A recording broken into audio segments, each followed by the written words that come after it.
Bonjour et bienvenue sur Finaccessible TV, la chaîne dédiée à l'éducation financière simplement. Aujourd'hui, nous allons aborder la thématique le compte comptable.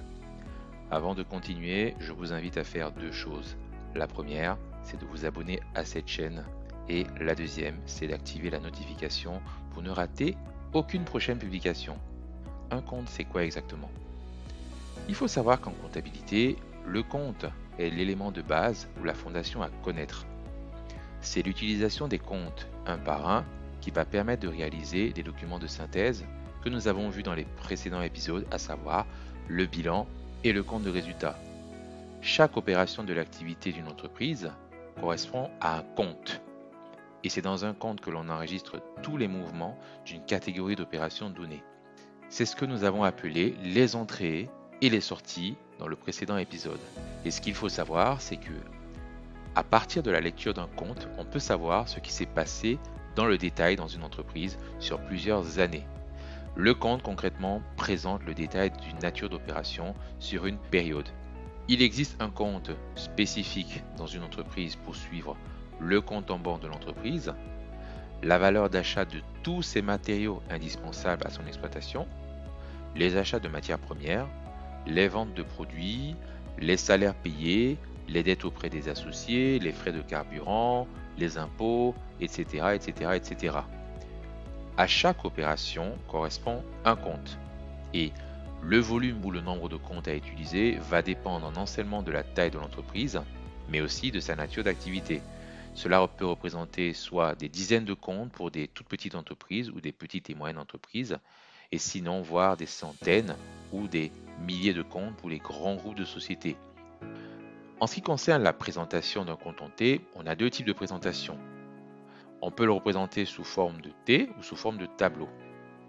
La colonne à gauche, c'est la colonne des débits et la colonne à droite, c'est la colonne des crédits.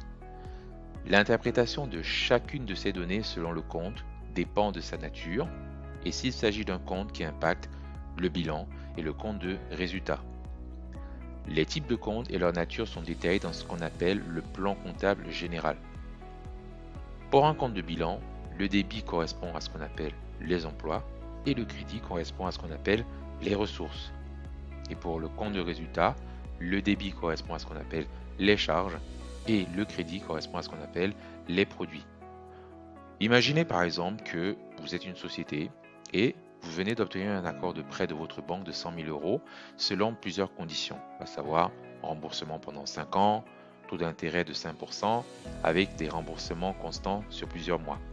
Il y a trois natures de comptes qui vont être impactées, à savoir un compte qui correspond à l'emprunt fait à la banque, le compte en banque dans lequel l'argent va être versé et le compte de charge où les intérêts sont enregistrés. Parce qu'il faut savoir que lorsque vous allez emprunter un montant de 100 000 euros par exemple, vous allez non seulement payer le capital, mais en plus vous allez payer les intérêts qu'il s'agit d'une charge pour votre société.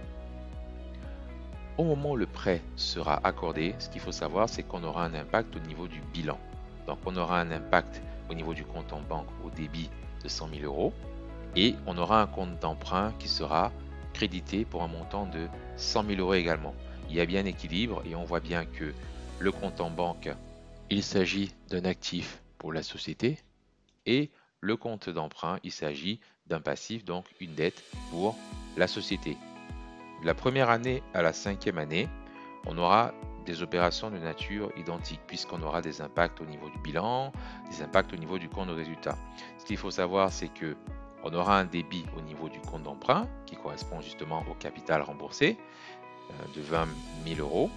On aura un impact au niveau du compte de charge de 5 000 euros et débité bien sûr, et on aura un impact au niveau du compte en banque crédité de 25 000 euros.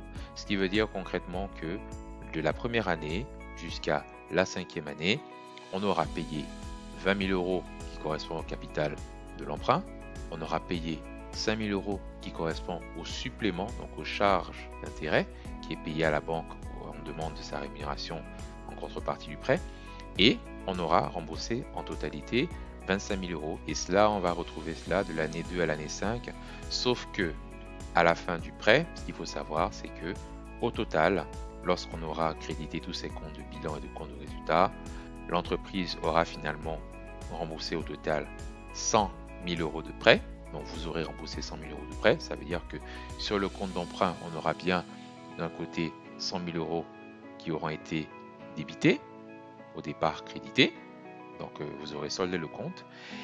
Mais en plus, vous aurez payé 25 000 euros de charges d'intérêt sur les 5 ans qui correspond à la rémunération supplémentaire. Ce qui signifie concrètement que au niveau du compte en banque, vous aurez dépensé au total 125 000 euros. Donc 100 000 euros au titre du prêt principal et 25 000 euros au titre des intérêts. Donc ça fait un total de 125 000 euros. On voit bien ici qu'il y a 3 comptes qui auront été impactés, à savoir le capital principal emprunté, les charges d'intérêt et le compte en banque. J'espère que cet épisode vous a intéressé, qu'il vous a plu. Et sur ce, je vous dis à très bientôt pour un prochain épisode.